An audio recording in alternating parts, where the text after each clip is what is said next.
Welcome to our video discussion from Security Plus Guide to Network Security Fundamentals 5th edition by Cengage Learning.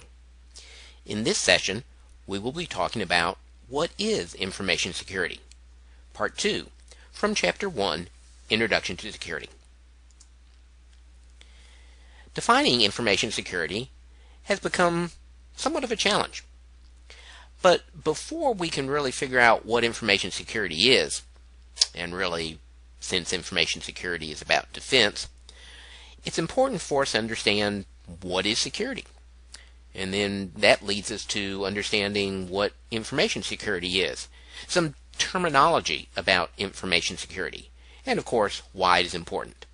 So let's begin by talking about what is security.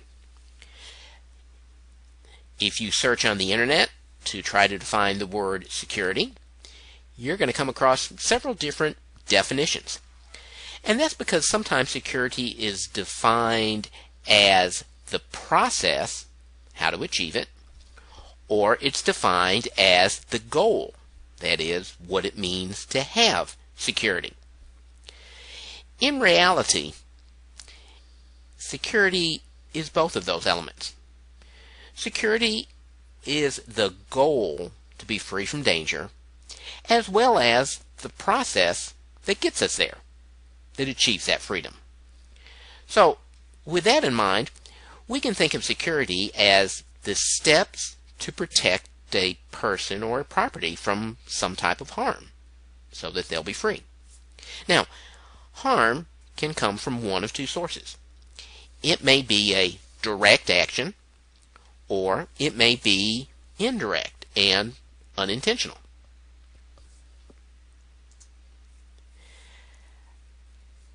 Anytime we talk about security, however, we need to step back and remind ourselves of something that's very important but very overlooked, and that is the relationship between security and convenience.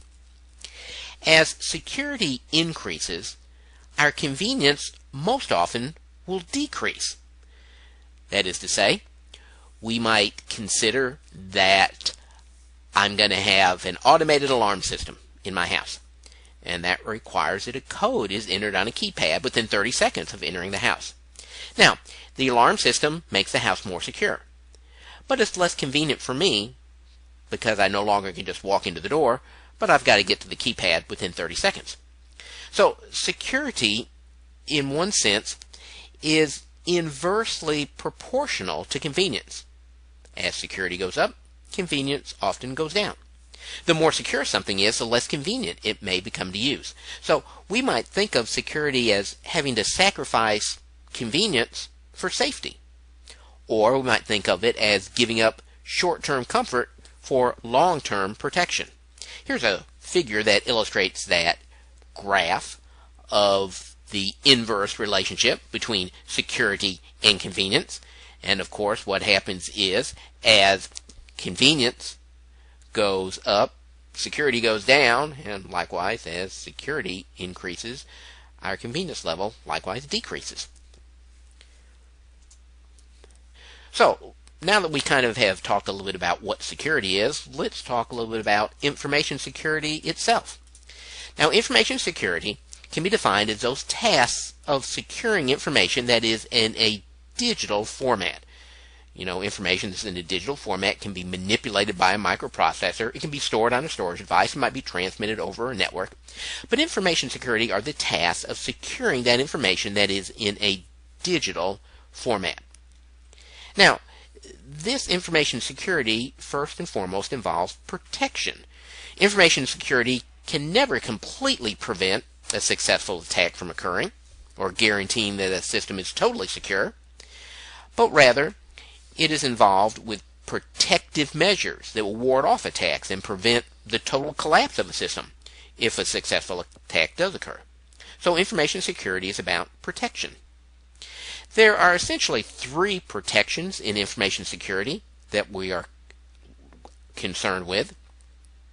Those three protections in providing it over information, and of course information is what gives something that gives value to people and organizations.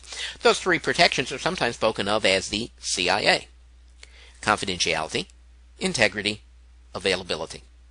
The protections that we want to give are confidentiality. Only authorized parties can see the information. Also integrity.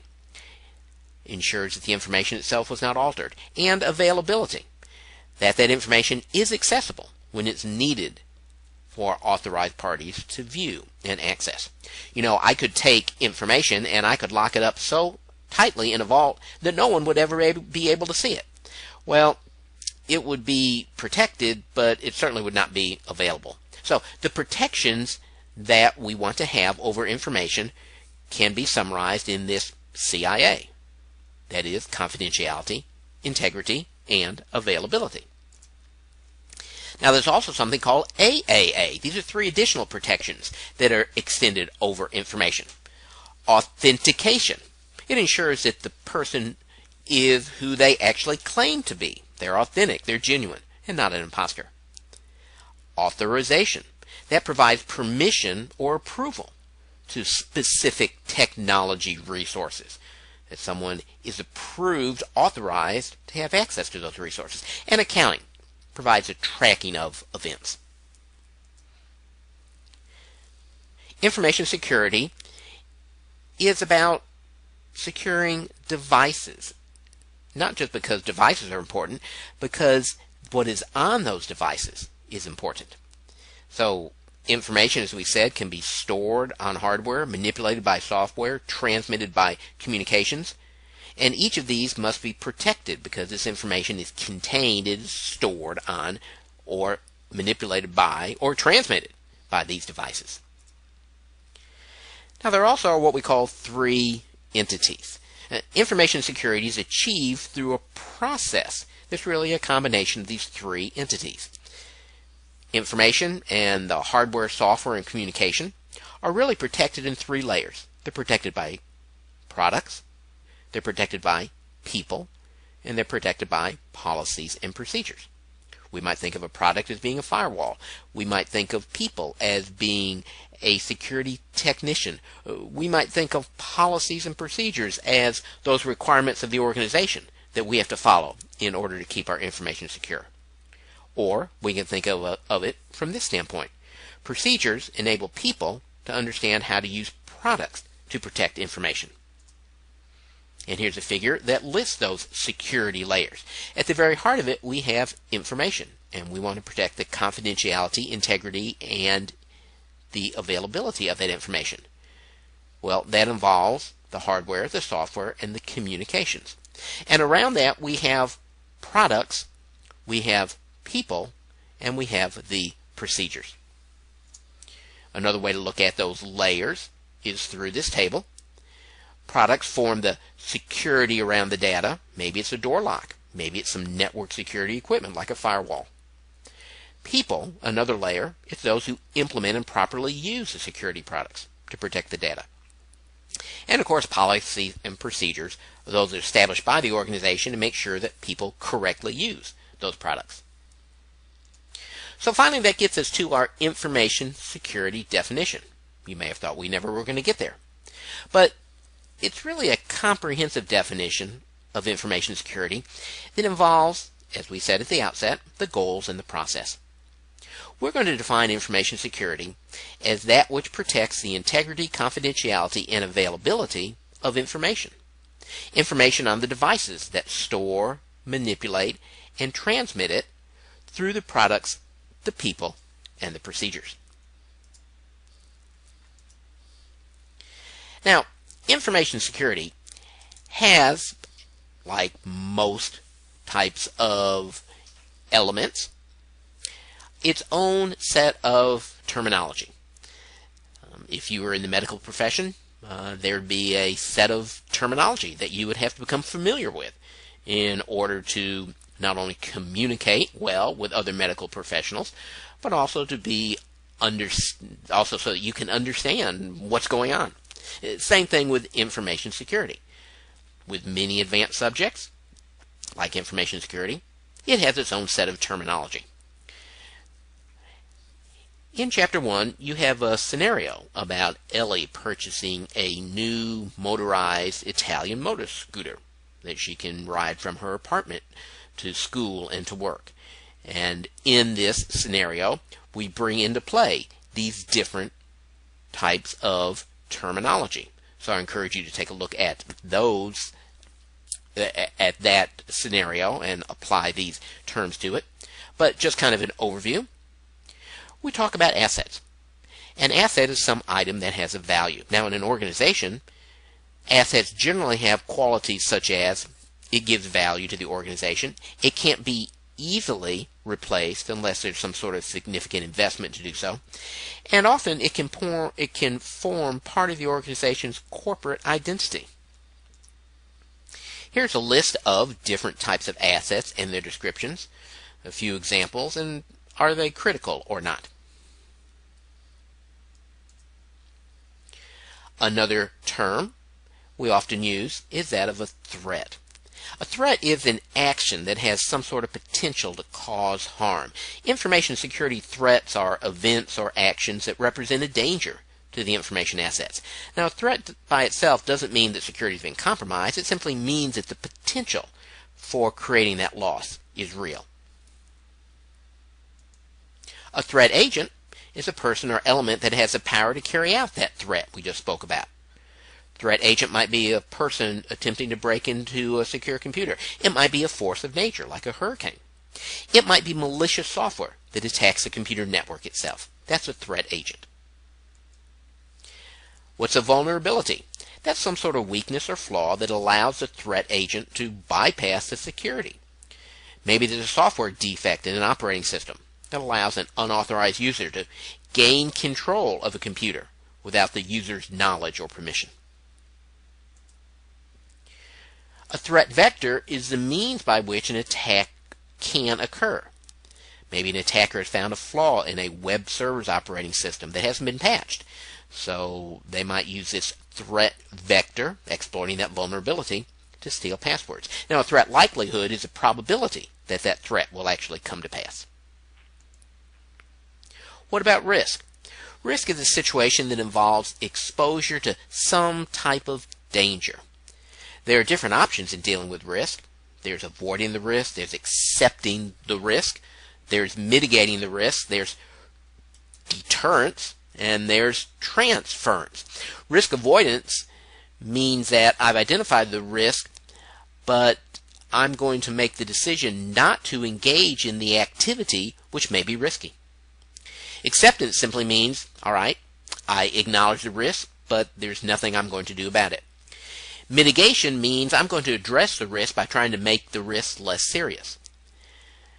Deterrence involves understanding perhaps something about the attacker, maybe informing the attacker then of the harm that may come his way if he attacks our asset. Transference tries to transfer that risk to a third party. You might think of an insurance agency.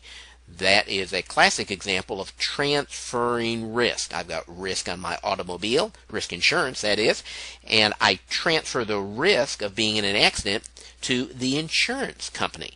And they're the ones who are going to have to pay if the car is involved in an accident. So those are the options essentially in dealing with risk. Information security, of course, is very important. And it's important for several different reasons. Let's talk about some of those reasons. One of the things that makes information security important is it helps me in preventing data theft. I'm stopping data from being stolen. And that's often the primary objective of information security as cited by individuals. Business data theft might involve stealing proprietary business information. And we know that our personal data is a prime target of attackers, like credit card numbers, who want to steal that so they can purchase thousands of dollars of merchandise and charge it back to us. Identity theft. One of the goals of information security is to prevent identity theft, using another person's financial information in an unauthorized manner for their financial gain, like stealing a person's credit card number or social security number. This financial identity theft is a very serious problem for the Internal Revenue Service and posting tax returns. And we talk about that in Chapter 1 as well. It's important, of course, to avoid legal consequences. Businesses that fail to protect data may face very serious financial penalties, and even the owners or those individuals responsible may face criminal charges if they fail to protect the data information which they possess. And there are both federal and state laws that address this. Some of the laws protecting electronic data privacy and protection of that data are listed here. And the importance of securing information can be seen in the cost of attacks. Maintaining productivity, if you would. How much money it costs to clean up after an attack can be very substantial for an organization. Information security, the importance of it, can also be seen in that of foiling cyber terrorism. Now, we're going to define cyber terrorism as a premeditated, politically motivated attack.